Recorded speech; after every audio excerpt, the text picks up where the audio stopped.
Hi guys, welcome back to another video. In today's video, I'll take you through a detailed step-by-step guide to making your own small chops at home from scratch. I'll show you the best method for making your wraps that can keep for long and still be fresh for when you're ready to use it.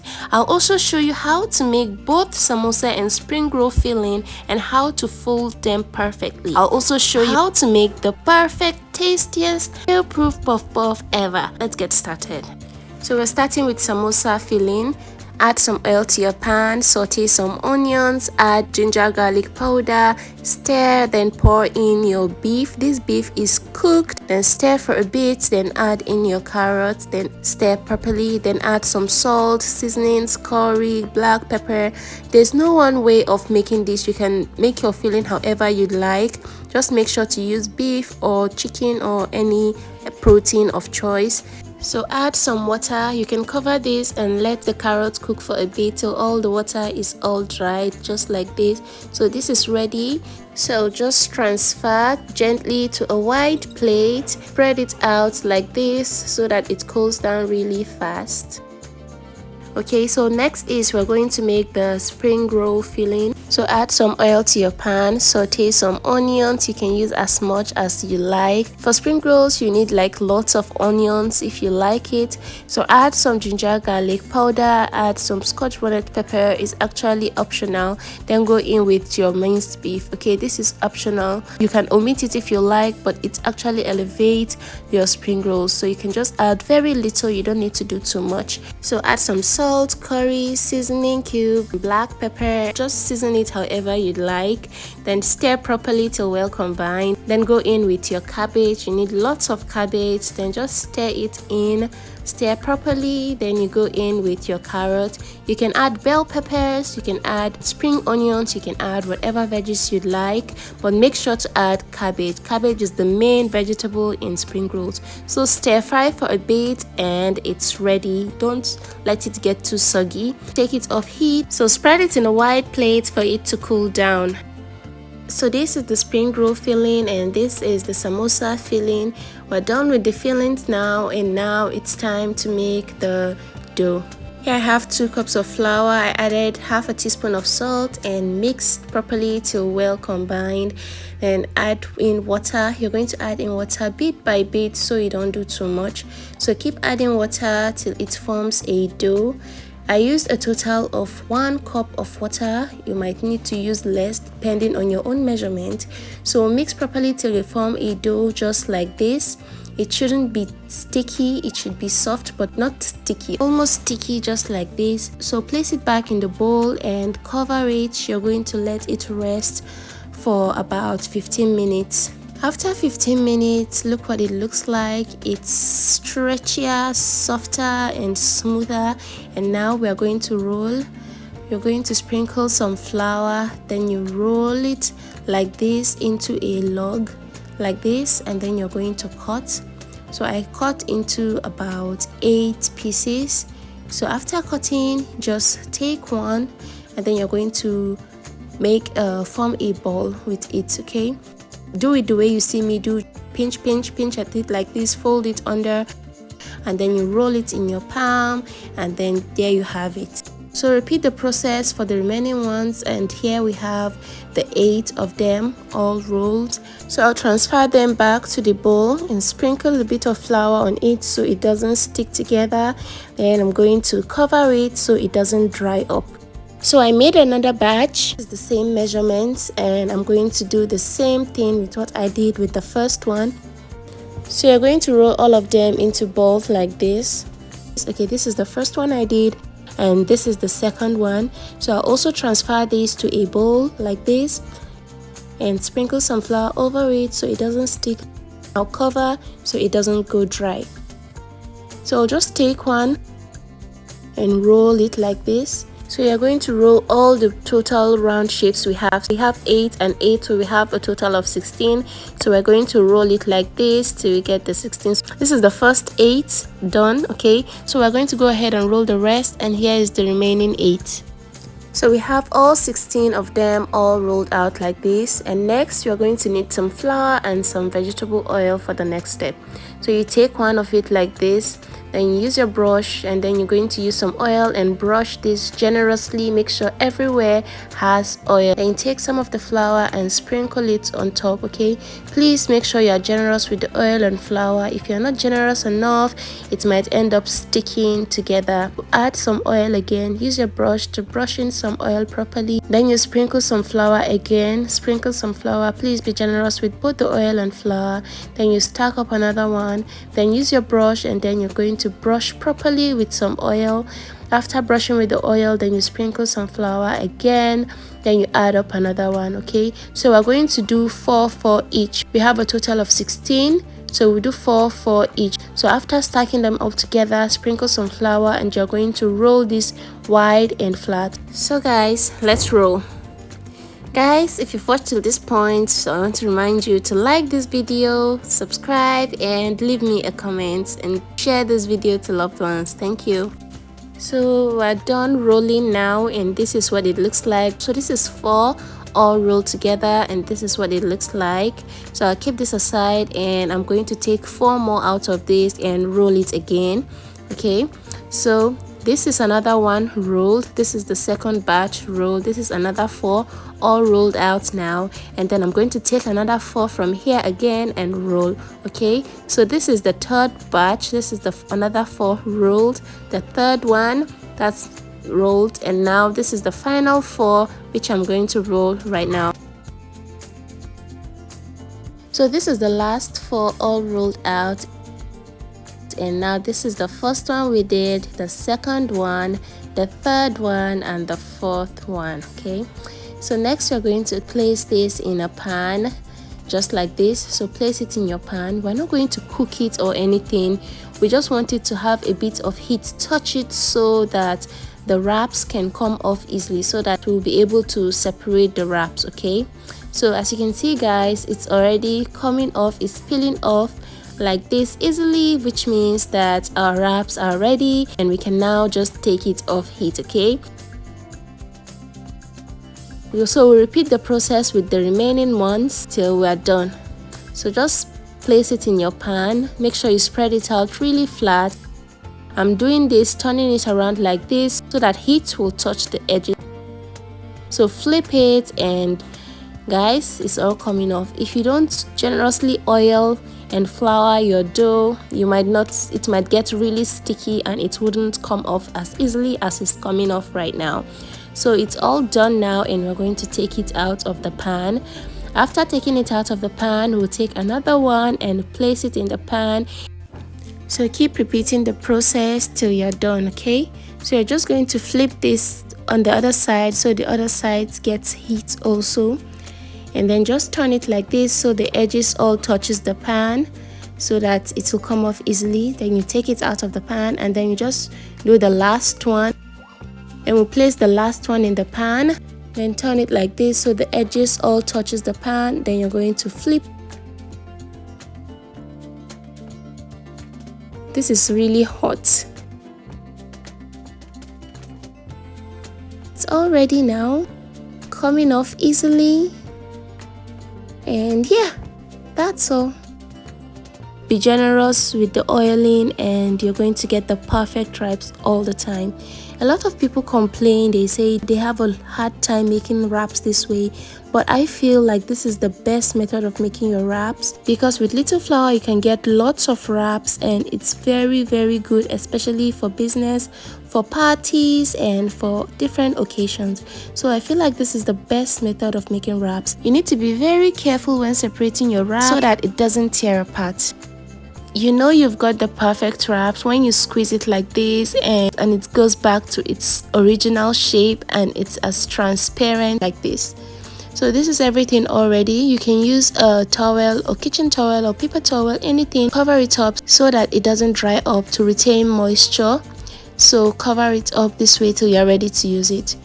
So I'm just going to carefully trim off the edges. It's quite optional. You can decide to not trim off the edges. It's also good.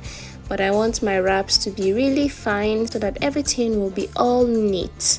A lot of people run away from this method because they feel it's difficult, but I don't really see it as being difficult, honestly. The liquid method works, all other method works, but this method yields more results. I'm going to be using one of these for samosa and the other for spring roll. Just going to cut it like this, okay?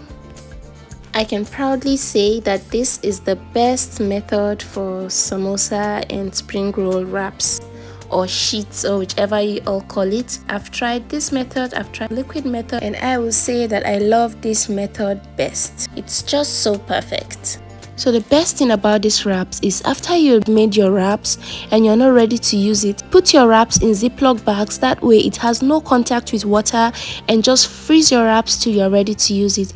And when you're ready to use your wrap, you bring it out, let it cool down to normal temperature, and then you can use your wraps. And when you've made your samosas or spring rolls with your wraps, they will still be as good as new. They'll still look fresh and taste fresh. No one would know that those were frozen wraps. That's why I love this method, because it's so good.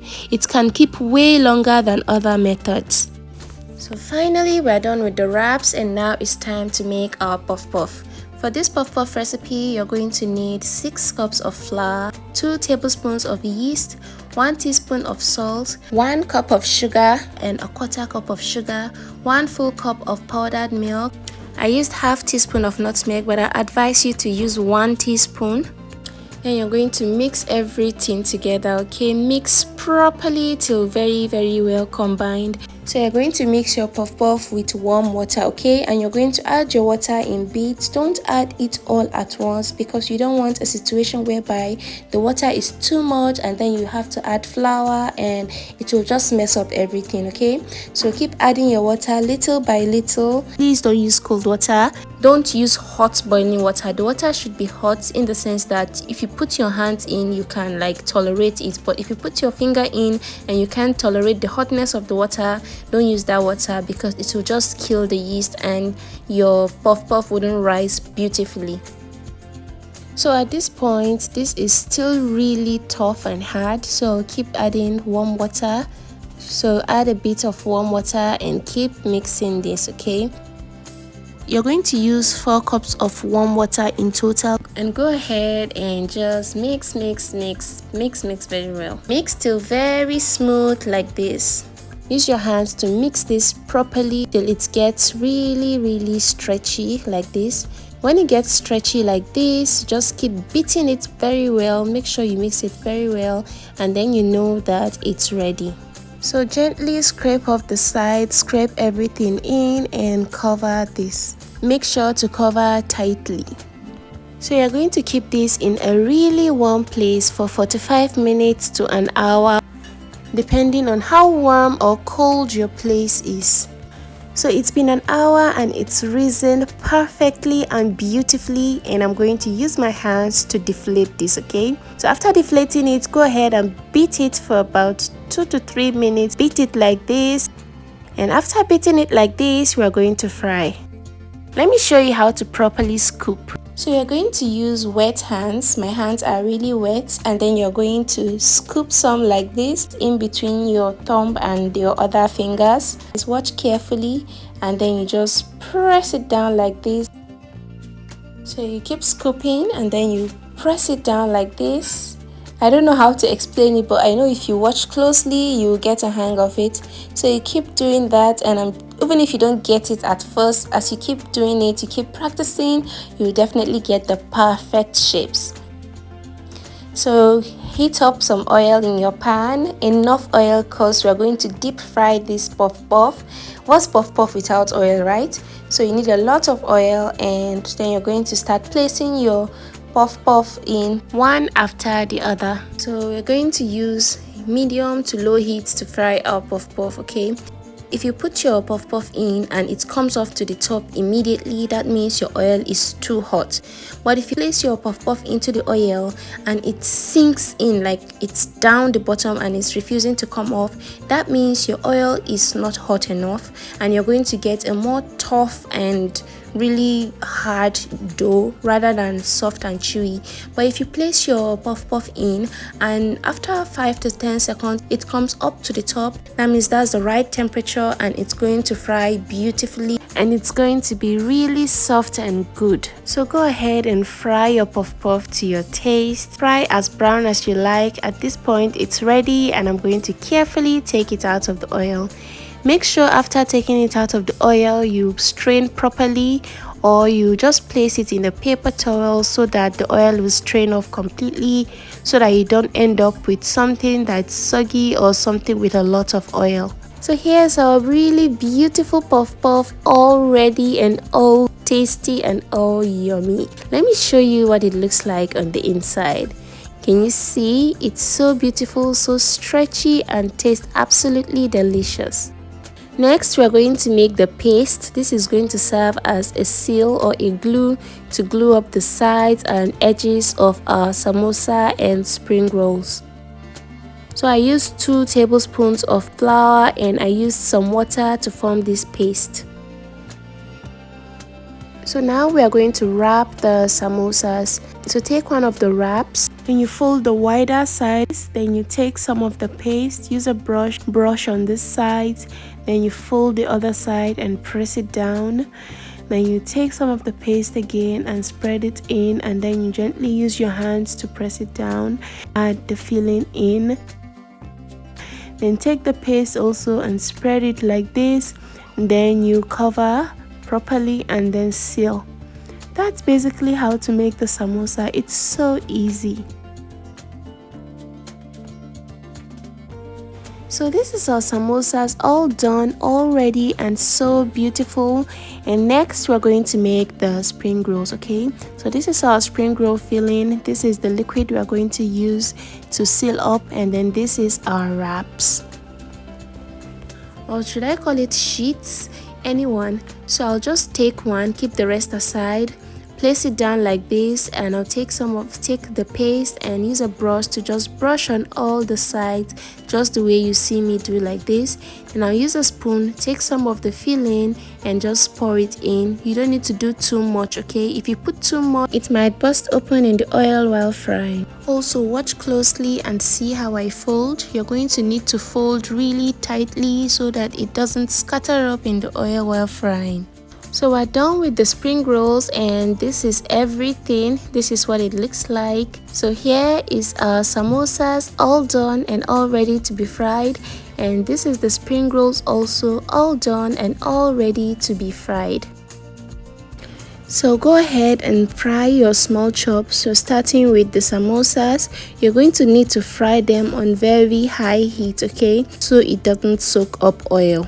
So when it's done and it's fried to your preference, then you can go ahead and take it all out of the oil. After taking it out of the oil, make sure to strain properly or use a paper towel to strain out excess oil. So here's our samosas all ready, and now let's fry the spring rolls. So carefully add your spring rolls to your pan of hot oil. Please fry on very high heat so that it doesn't soak up oil. And when it's browned to your taste, when it's brown to your preference, you can go ahead and gently, carefully take it all out of the oil. Take it out of the oil and strain very well to remove excess oil so that it doesn't get soggy later on. So we're done with frying the samosas and spring rolls, and this is how beautiful it looks. Let me show you how crunchy these spring rolls are. Can you see? It's so crispy, crunchy, and absolutely delicious. Same with the samosas, crispy, crunchy, and absolutely delicious. Try making this for yourself or for family or for a little small party, and they will absolutely love it, and they'll definitely love you forever. So I'll just transfer them all like this. We're done with our small chops. You can pair this up with some pepper chicken or some pepper meat, and that's it, guys. Thank you so much for watching. See you in my next one. Bye.